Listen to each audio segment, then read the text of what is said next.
locha mazhinda na mafuta musanda uyu aneva kumuvona fa ndimafundisi ndekwaya n'wana zvifambi Ronewa uko ya Limpopo Books Writers and Publishers Dialogue ende una phepho zviamba Ronewa kuti ambara jezi mara hadi kuri ambara ifi zvino apa Ronewa ova ena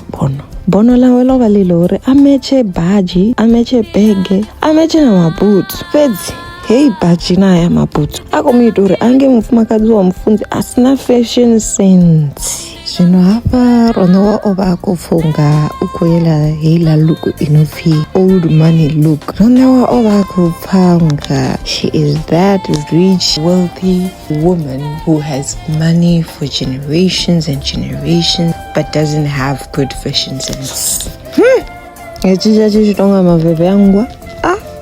Ronewa ombodecida ukonderera phepho mirenjeni achinjala mabhutsu ambara sendele achinja naila bhekentsu ajiya chena achivotopfunga umufumakadzi wamupresidente kana ene mune onotova mupresidente ngachaukoma